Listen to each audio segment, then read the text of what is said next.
gratuluju. Tak, Matěj, hele, chodíš do školy? Už nebudeš. Budeš, jo? No uvidíme. Tady je to hodně náročný. Hele, já jsem tě chtěl trošku jako poškálit, psychicky připravit. Vidím, že na dnešní děti u nás i na Slovensku nic neplatí, ty jsou hodně otrlí. Já v tvým věku bych sem nevlezl, takže máš můj obdiv. Tak Matěj Lackoviči, staneš se sokolníkem, sokoljarom, jo?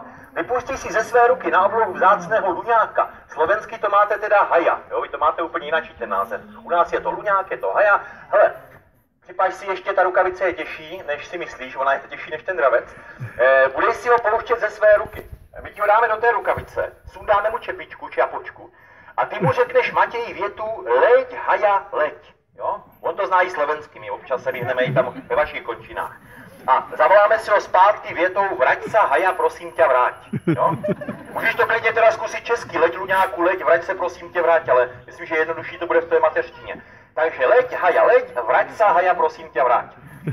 Prosím tě, tu haju nezahazuj, jo, musí ho letět dobrovolně. Stojí 100 000 korun český, máte to 4 000 euro. Matěj, ta druhá věta je důležitější, jo. Pořádně nahlas, vrať se, prosím tě, vrať. Co se stane, když ti uletí? Ty ho pouštíš? Ale já ti napovím, ono se to rýmuje. Když ti luňák uletí, rodičovia ho za... peněžky nezachytí, Matěji, za to pojede to trošku penízky, uletí, zaplatí, výborně, dobré. Já dětem často napovídám, jednou tady jeden chlapeček řekl zastřelí, jo. Matěj to teda taky trefil až na podruhý, ale je slušně vychovaný, paráda, takže když tak budete platit, a jednou na ukázce tady byla malá holčička, ta to chuděrka neměla asi doma úplně jednoduché, ta jsem se jí zeptal, co se stane, když uletí, řekla rovnou, tak dostanu přes držku. Co dítě to originál?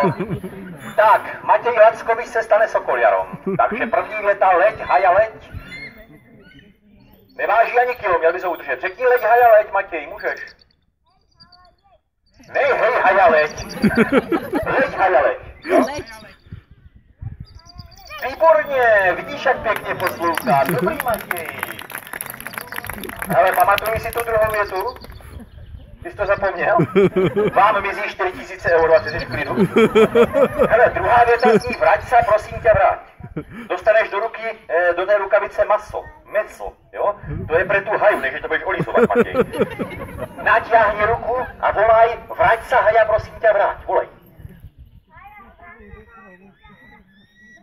Dobré, akorát má 17 let, špatně slyší, jo? Tak Matěj trošku jako přidej ze sil. Vrať se, prosím tě, nahlas, vrať se, prosím tě, vrať.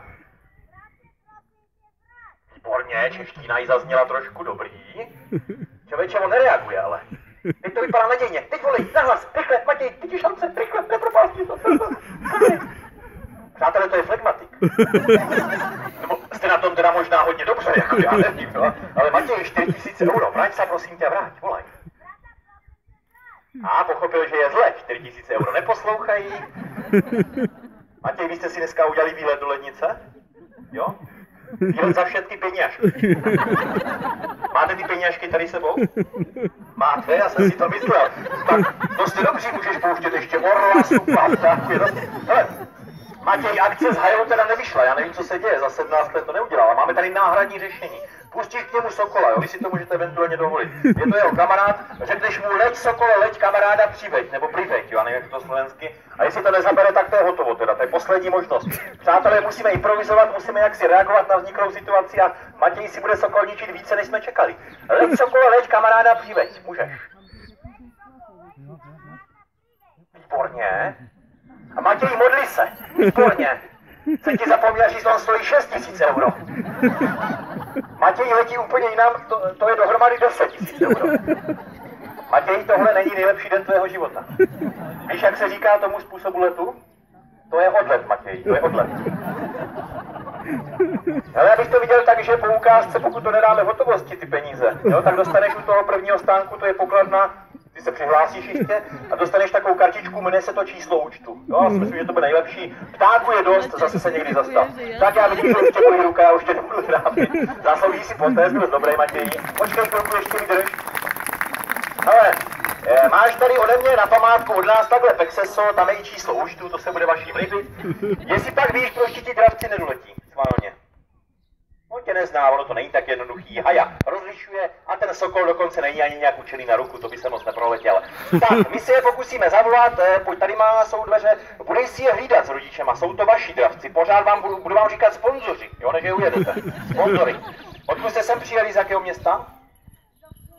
Zo Slovenska, to je velké město. Takže děkujeme zase.